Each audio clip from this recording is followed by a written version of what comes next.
Hello and welcome to my YouTube channel. I'm Maria from Sew Through Time, and this week I'm making an Edwardian glamorous Gibson girl look.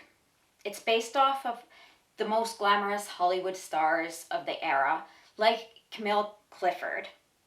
And actually this dress is based off of one of her pictures and off of a pattern from 1901.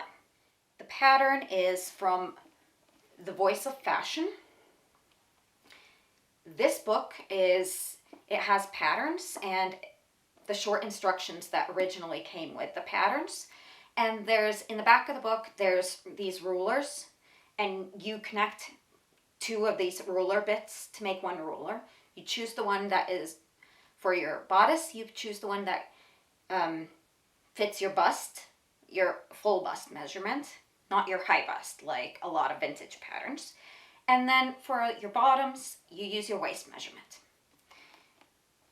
This system does not incorporate any kind of height measurements other than the ones that are based on your waist and your bust. So for those who are larger, either busted or waisted, most likely will end up with a really long pattern, because I used the rulers for a 25-inch waist, and I'm 5'4", and it was a bit longish for me. It was still okay, but it was a bit longish. Like, I would never want it longer than that. And most of my length is in my legs anyways. But with that said, let's head on over and watch me make this. Okay, so the way this pattern system works is that this book gives you coordinates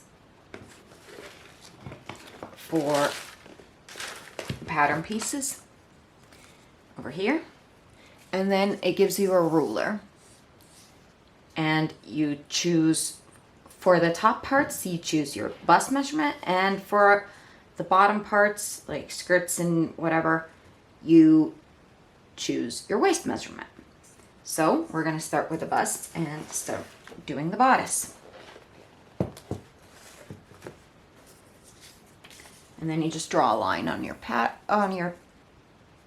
paper, and then just make dots and then connect the dots.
Okay, so now I'm gonna sew the side back and back together, and then sew the underarm piece to that.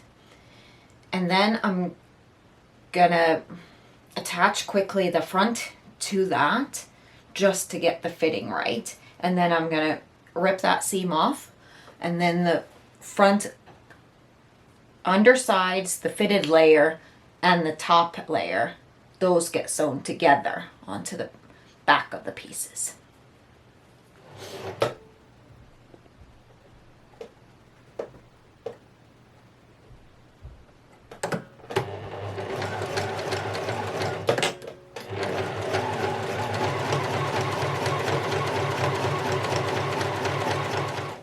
Okay, first fitting on the lining. And the front apparently had really a lot of excess fabric. I don't know if it shows, but all of this. It's like a good 3 inches almost. But other than that, I think the fit is good.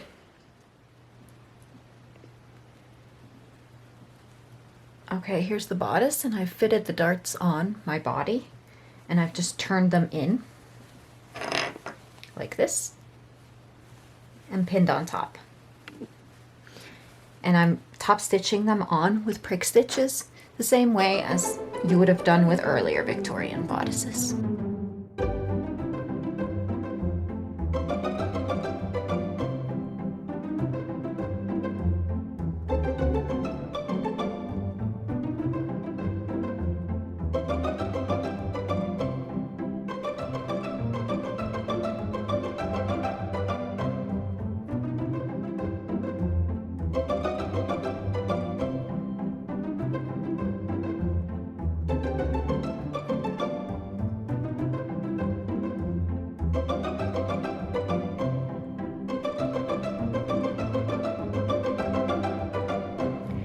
This pattern has the weirdest proportions. The back fits me perfectly, but the front is huge, and the sleeves are huge. It's just weird. I took this in a good 4 inches. This is the top part of the sleeve.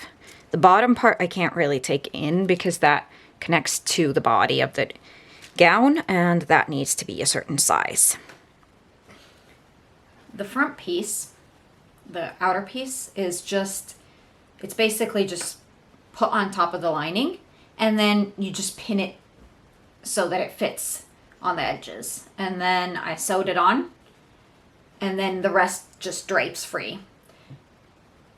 It kind of looks like a mushroom at this point. Like,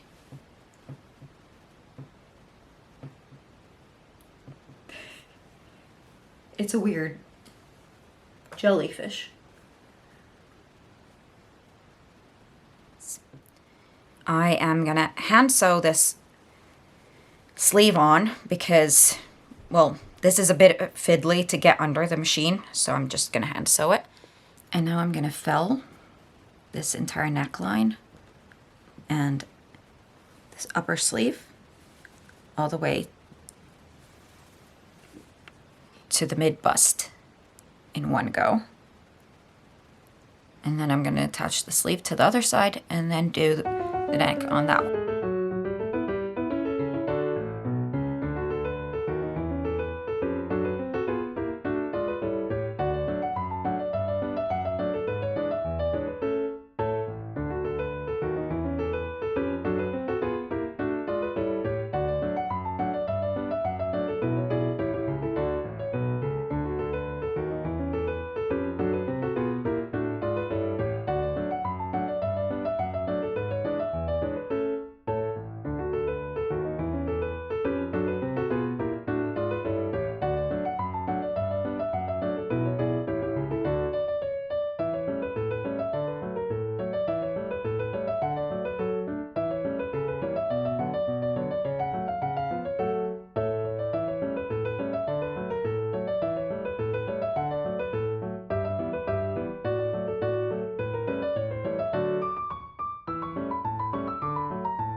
So my fabric wasn't quite wide enough to cut the whole circle skirt in one piece.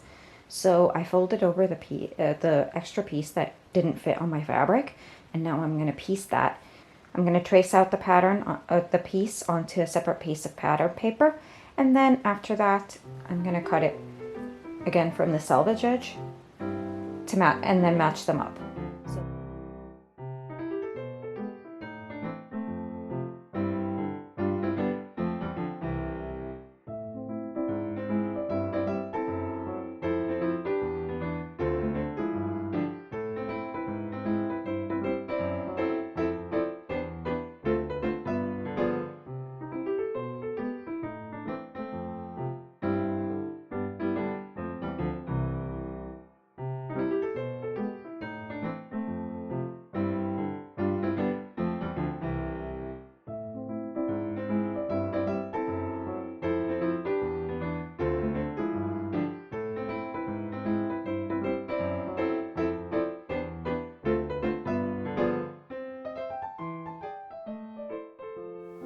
Okay, now the lining for the skirt,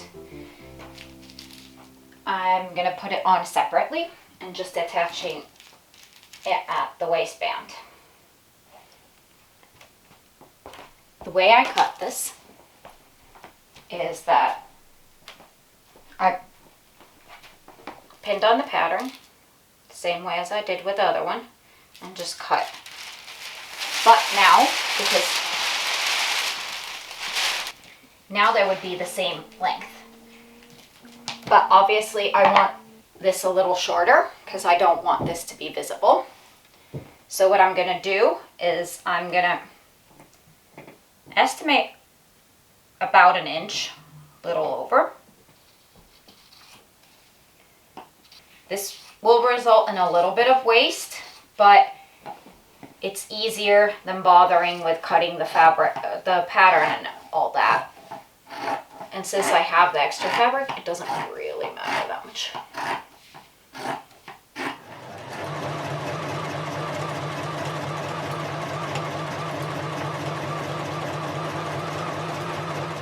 Okay, now I'm doing the hem. So I just fold it over once and twice and try to keep it about even so that the stitch line comes at 3/8 of an inch.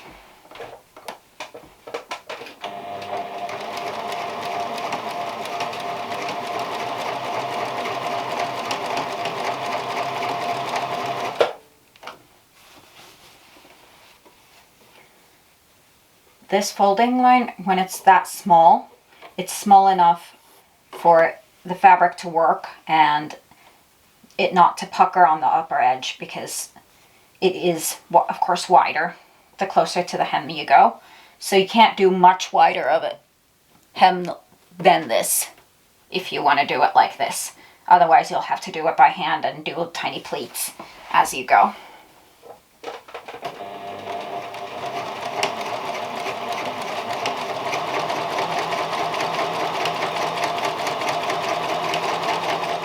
Oh, and one thing I forgot to mention is that I starched my fabric before I started doing this. This will give me a crisper line and make it a lot easier. If you don't starch this, you might want to pin this beforehand. Or just use linen or something else that has that crispiness to it on its own.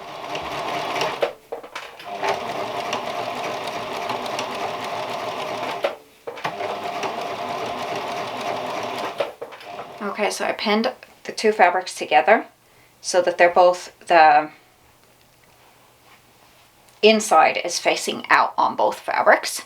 And then I'd marked on the lining fabric where the tucks on the pattern go, or darts.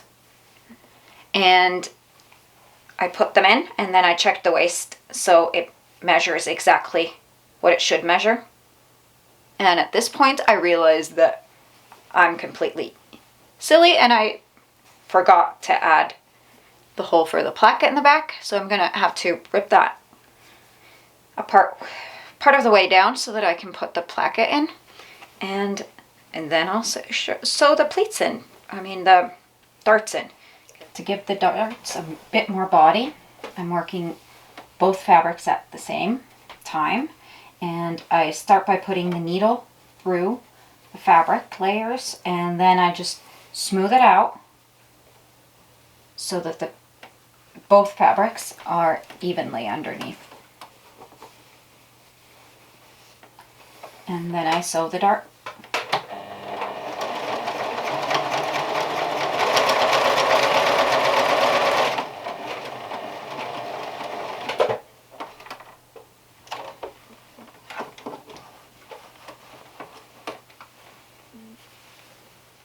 Okay, so I'm going to hem the skirt, and I'm going to do it by adding this velvet tape.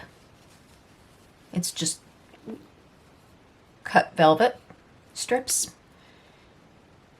And I'm going to sew this on to the bottom with a 1/2 inch seam allowance. And then when I've sewn it all the way around, the right sides together, then I turn it, and then I turn it to the other side, and then turn the edge and hand hem it. This will work as a duster. It protects the hem from both soiling and breaking, but it also gives the hem a little bit of body so that it hangs better.